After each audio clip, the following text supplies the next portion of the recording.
would like to introduce the next panel. It's about designing livable cities from a water perspective. The moderator of this key session is Dieter Ernst, member of the board of the German Water Partnership. I'll invite him to come to the panel stage and introduce our three panelists. Will you please welcome Dieter Ernst? Thank you very much. So I'm asking my panelists also to take seats. This is Huda Schaka from Arup. This is Wouter Biemann from Witteveen and Bosch, and this is Walter Kling from the city of Vienna. So we have an Austrian, a Dutch, and a lady from Jordan, and me as a German. My name is Dieter Ernst. As mentioned, I am a board member of German Water Partnership, what is a association, a platform for the expertise of the German water sector. 350 members, and also our members, and we as an association are very active here in the region, as you can imagine. So our job now is in 30 minutes to design the future living in respect of water in cities, what means for around 4 billion people. And we will start with a outline on certain practical experience and aspects. Secondly, we will talk a little bit about what is the vision for the development of the future.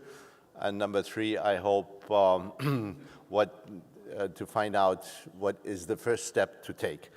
30 minutes, maybe we have a little bit of time also to open the discussion for the audience. We'll see.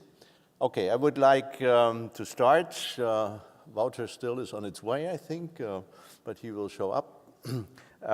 And we start with Huda Schaka with some ideas on what does it mean, cities of the future, from the view of today in regard to stormwater, minimizing water use, etc.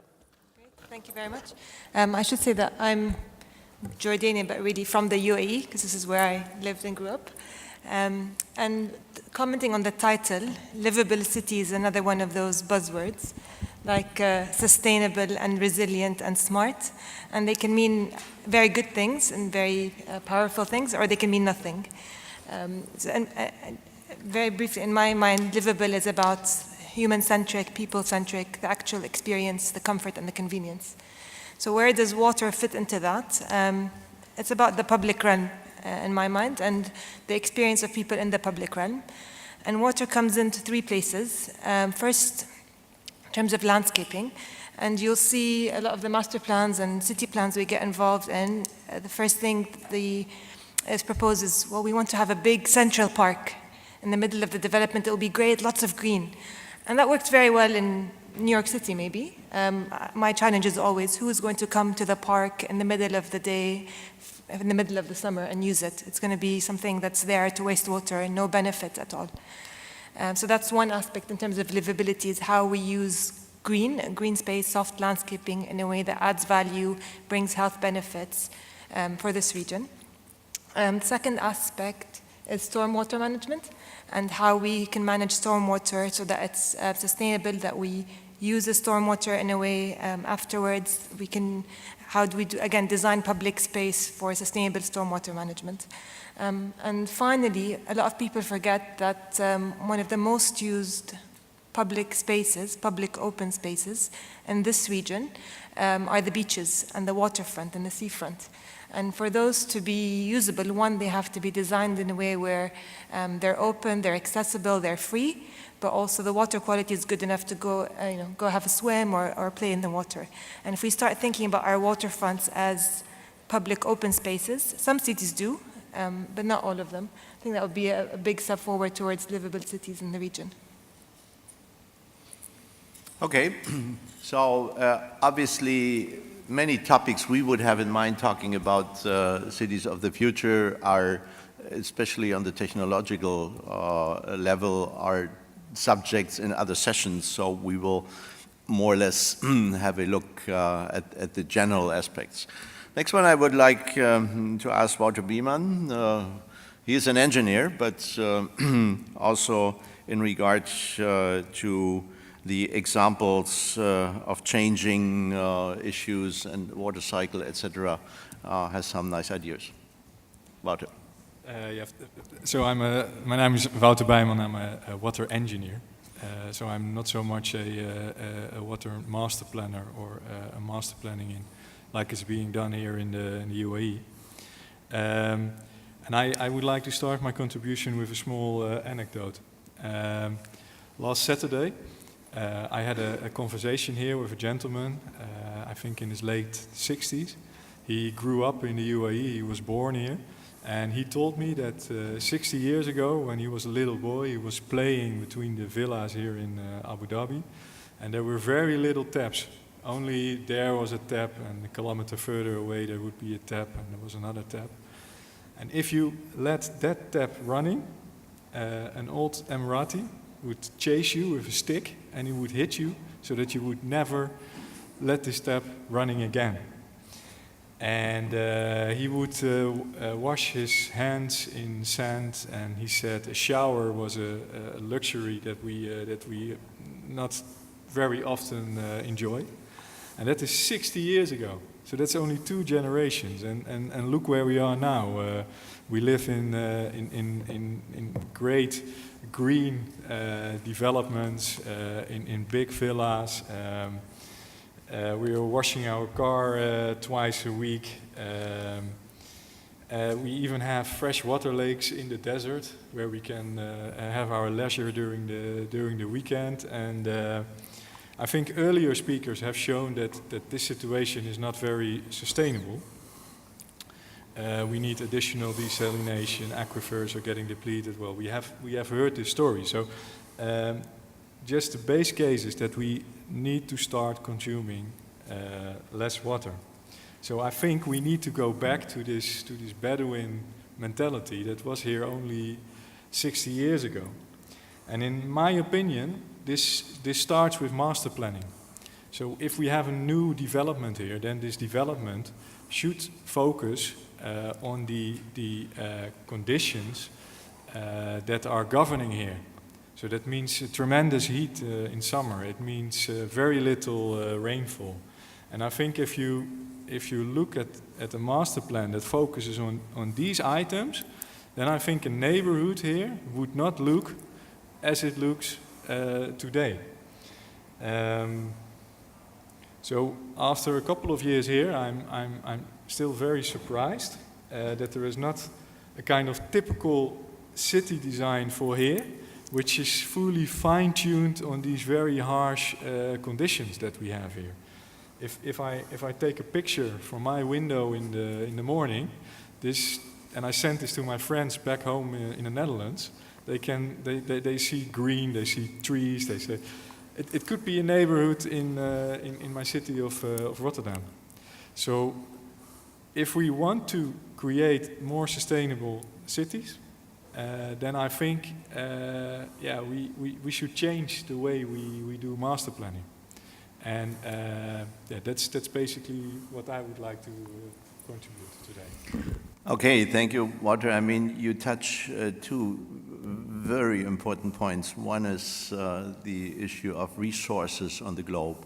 Fact is that we consume 5 times as much resources right now by human mankind as the globe has available.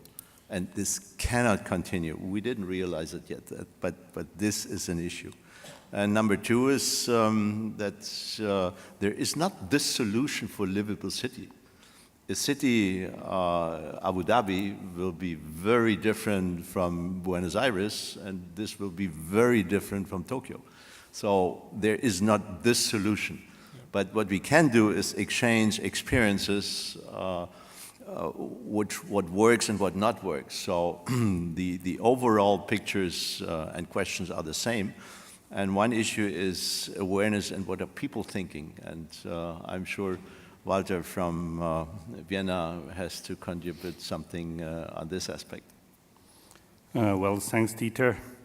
Well, I've been invited as a representative of the city of Vienna which is definitely in another geographic region of the world, and for the last 6 years in a row voted as the most livable city in the world by the Mercer study.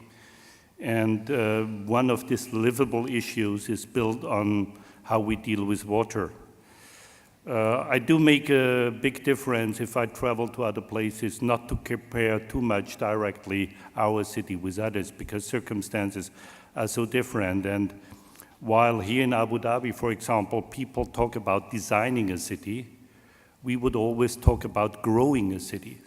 We have a city who is several centuries old, beside a city compared here, which is planned and developed from the scratch. The big challenge you're facing here, and we would wish to have this in Vienna, you can take a white sheet of paper and start planning and creating new innovative ideas. When we start to change our city, we have to take the city plan and deal with what is already existing. One of the tools we are using, I think, and this is common all over the world at the moment, is we developed a smart city strategy. Well, this is happening, as I said, all over the world because there's no city declaring himself foolish. So everybody says we are smart. So, but what's the policy behind that? It's a policy and politically driven approach, also in Vienna, led by the mayor, confirmed a strategy plan, confirmed by the city parliament, and it has 3 major chapters. It's life quality, efficient use of resources, and innovation. And those big 3 fields have to fit and to fit to the needs of the citizens of the city, the economy there, the demand of those people living in the cities, and how the administration or how politicians have to act. Water and the water-urban cycle is one of the main issues we are dealing with. And this comes from the supply with spring water, which is a unique example all over the world, that we are able to supply Vienna with spring water from the mountains and not using wells. But this is something where we could say, well, this is unique, don't take it as a case. But what you can learn from is that over decades, the citizens learned to live with this luxury and to build up an awareness to recognize this kind of a water circle as a treasure. And the city and the citizens support this, are keen to say, okay, we need to treat water in a proper way, using it properly, giving it back to the nature, to the stream of the river Danube in proper conditions to have a balanced environment, but also to deal with new innovative ideas. Even if we have plenty of water available, we could say, well, let's get just more water in the city and use it. Still, we are developing on reuse initiatives, on kinds of city plannings where this involves new ideas of using the resource, which is already in the city, in various areas, by reuse, by rainwater harvesting. And as you said before, if you wash your car, you don't need spring water. You need water. You have it available. It's our task in a smart city to make water available for washing your cars, washing your laundry, or for drinking water or for hygienic aspects. So even if you're rich, and I think this is something you can compare, and you have plenty of resources, to deal with it wisely is one of the challenging and the perspectives of the future. Thank you, Walter. So everybody sacrificed having Alps or mountains like this and springs. I wonder that we don't have on the tables Vienna water yet. What might be to... Well, you need to come to Vienna to get Vienna water. Okay, so... And you're invited.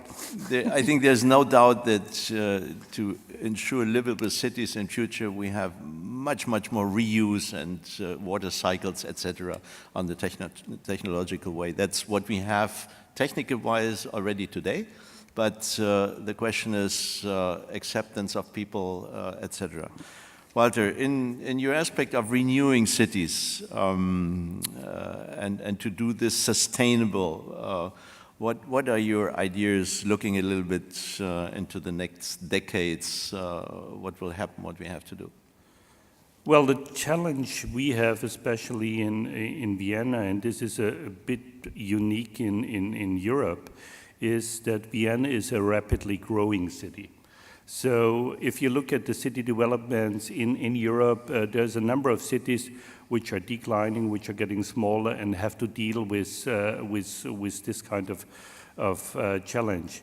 In Vienna, we grow quite rapidly by each year, and we are now ranked the second biggest German-speaking city. So we overtake Hamburg, but we are still far behind Berlin, and we will keep this.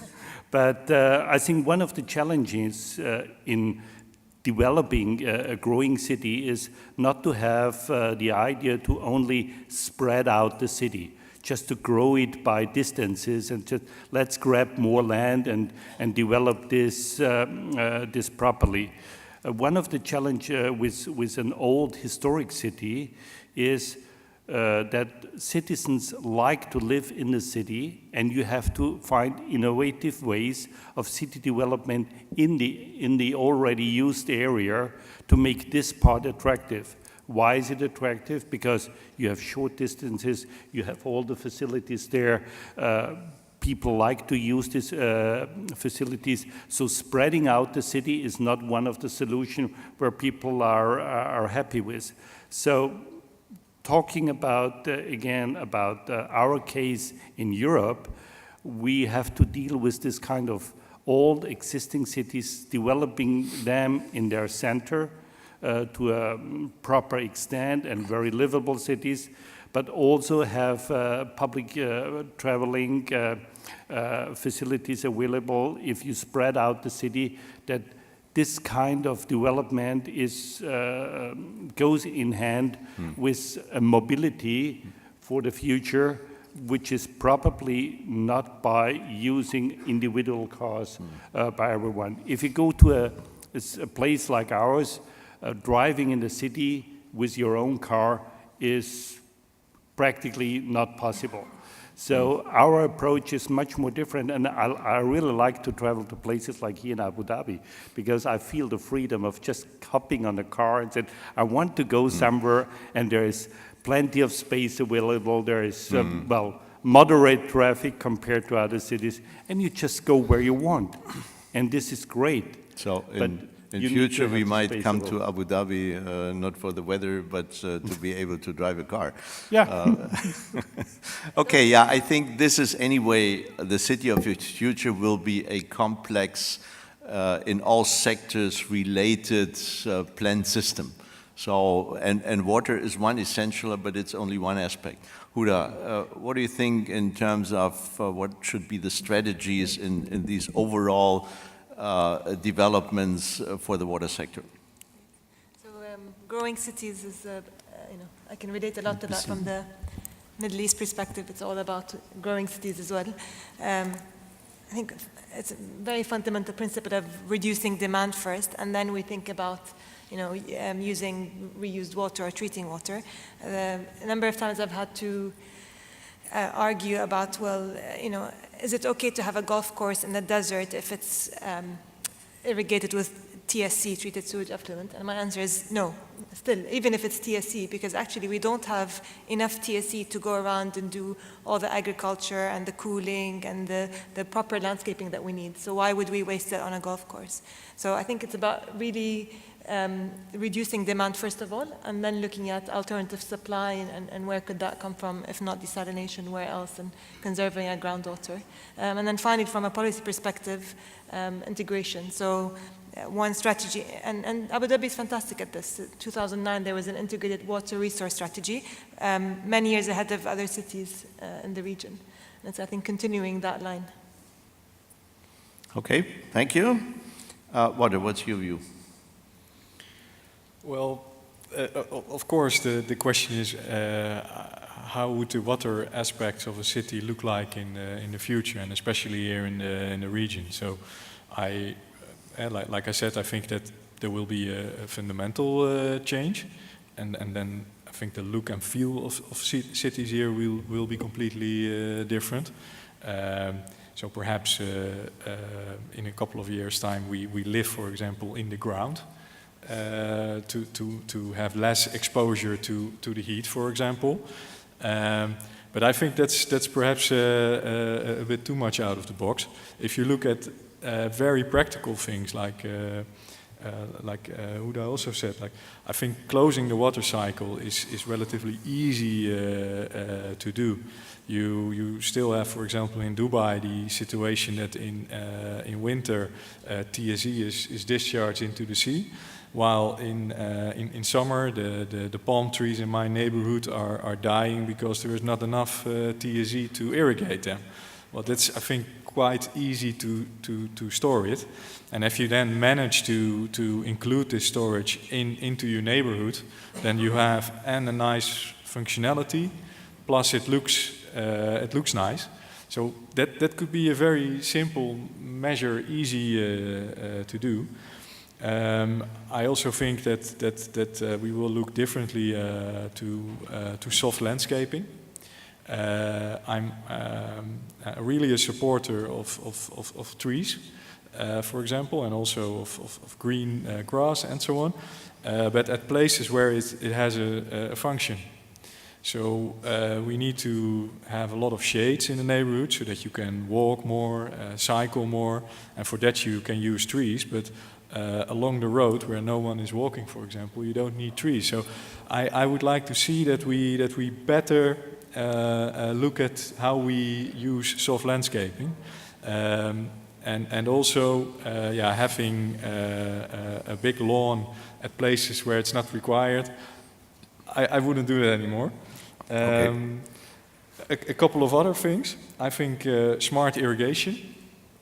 I think that will have a real future here. This morning, the speaker of PepsiCo showed this device that you can very quickly use to determine how much more you need to irrigate. Well, that is something that I would like to give to my gardener tomorrow, because this guy never knows whether he should add more or less water. So it's always an issue. So this device should be on the market for gardeners here. And also, if water is that scarce, I think we should also have more limits on using it. So install timers in your shower, and no longer showers than 2 minutes. It's a pity. It's a scarce good. So don't use it that much. Things like that, I think, are quite easily to implement. And then the more fundamental change of how a city should look, that is something that you have to develop with the entire chain. Okay, there's no question that today we still on the globe have an immense waste of the precious resource of water. But this is the issue of awareness, of education, and the understanding that there is a limit. Is there any issue like digitalization, like smart water in your visions? Interesting. I was talking to one of my colleagues, and I said, smart technology is a technological change all over the world. But in other places in the world, the cities are going from some data to a lot of data. Cities in this part of the world are going from no data, essentially, to lots of data and lots of it accessibly. So it's a big shift. And I think we'll see the impact of that data very quickly. And that will help people understand their consumption, understand where the water is going, where it's coming from, and then the authorities also to control it and manage it better. And the example in Abu Dhabi with the wells and the inventory of the wells is a fantastic example. And I'm really looking forward to seeing how that will go ahead in the future. Okay. In Vienna, you don't lead this because you're very limited in your energy consumption and the water flowing from the mountains. This makes, I think, the difference. What we are aiming for in the future is that we think we need to educate the people and the citizens living in the cities. So for the majority of the people in the world, the natural habitat in future for future generation will be urban areas. So you need to learn how to live in urban areas and to understand the awareness you need to have for this area. And this the urban water cycle is one of them. We try to educate people for this kind of awareness. The positive result over the last 2 decades was that we really decreased the water consumption. Even in our city, we have plenty of water available, but people are decreasing down to 130 liters per inhabitant and day. So there is a kind of awareness where people are aware that natural resources need to be used properly in the water circle and in future cities. I think that the digitalization of our systems gives us a unique chance also to connect energy, climate, weather, food security in relation to the data, A, but B, also in running our system more complex and more dependent on the different interests. We are at the beginning of this discussion, but this will be, in my view, a very important issue also for the city of the future. Okay, so we are more or less at the end of our 30 minutes. I would have one question, if you're not willing to talk to the panelists afterwards. What is an alternative? I don't see any raising hands, so yes, please.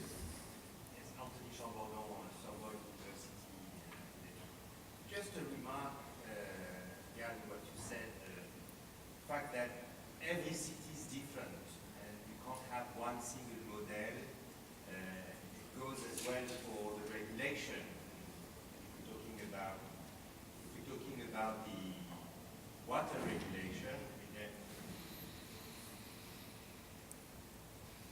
there is no one single regulation or model that could be applied everywhere. The only remark I wanted to make is regarding the incentives and the question of the consumption. When we're talking about Abu Dhabi and the UAE, 80%, more than 80% of the population is expatriate. More than 80% of the population is coming from some other countries. And the turnover is enormous. More than 50% of these expatriates don't stay more than 3 years. And among these expatriates, most of them, their water bills, their water and electricity bills are paid not by themselves directly, but by their companies. In other words, when you talk about incentives and public awareness, it's very difficult to apply when 80% of the population is living after only 2 or 3 years in this country.